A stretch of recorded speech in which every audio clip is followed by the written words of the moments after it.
I think the music of the Requiem benefits enormously from the particular acoustic of King's Chapel. The period instruments used by the Academy of Ancient Music, I think, speak very well in there. And of course the resonance in the building imparts a marvellous bloom to the sound.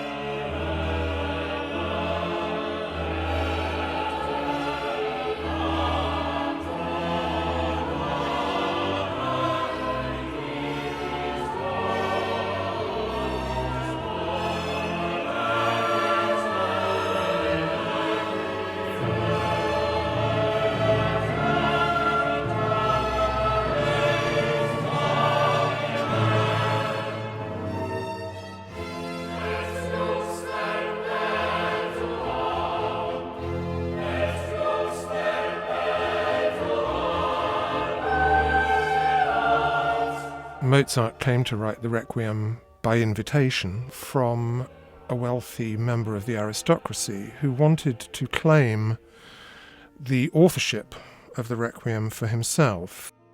Mozart was quite a busy little bee, and he did some work on the Requiem, I think, in July, but then went off somewhere else to supervise the first performance of La Clemenza di Tito. And then they came back, and Mozart, I don't think, did any more work on the Requiem, but started working on the Magic Flute. Well, come the end of November, doubtless Count Walsegg is getting a little anxious for news of progress. So Mozart gets to work on the Requiem, but has contracted some illness which eventually proves fatal, so the composition of the Requiem is left incomplete at his death. After his death, Constanza, his wife, was very keen to deliver the Requiem and collect the commission fee. So she tried one or two composers and eventually settled on Sussmeyr to complete the Requiem, which he did.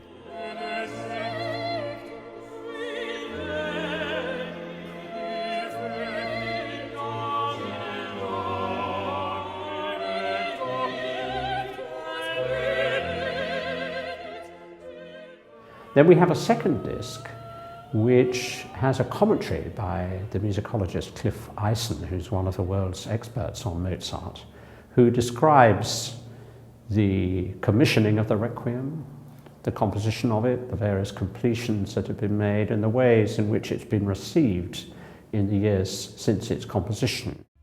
Although Mozart had not previously composed a Requiem, the genre was not unknown to him. He was intimately familiar with the liturgical style from his years in Salzburg, where he regularly performed at and composed for the cathedral.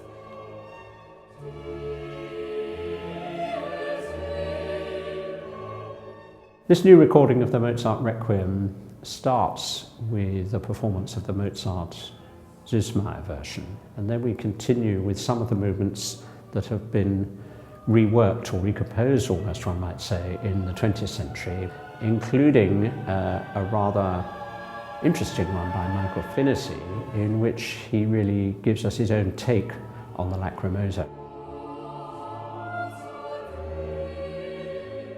It's the last work of a young composer who people have sort of frozen in time as a kind of utopian ideal of what musical composition can be. So that what I'm proposing in completing the Requiem in the way that I have done is a sort of what-if journey. What if Mozart had lived that much longer?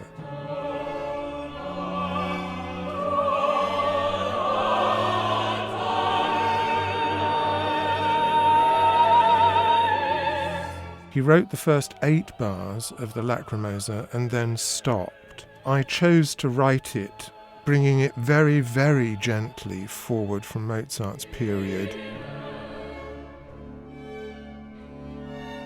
It was quite an intimidating task, so I wondered for a time what point of view to adopt. I would take the initial material from the Sussmeyr version. I was influenced in that because Sussmeyr's work had been based on small sketches left by Mozart.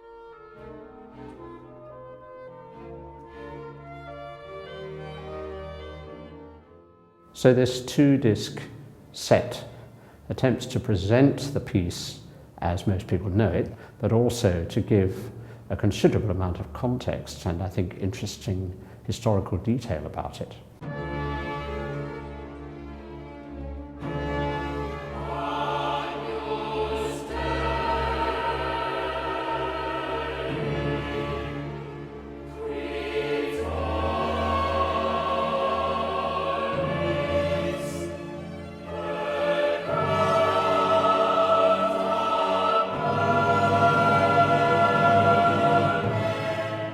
I think our recording with boy trebles and the period instruments will bring to the piece a particular strain of authenticity, and I hope that the sound world it inhabits will reflect something of what Mozart himself might have heard.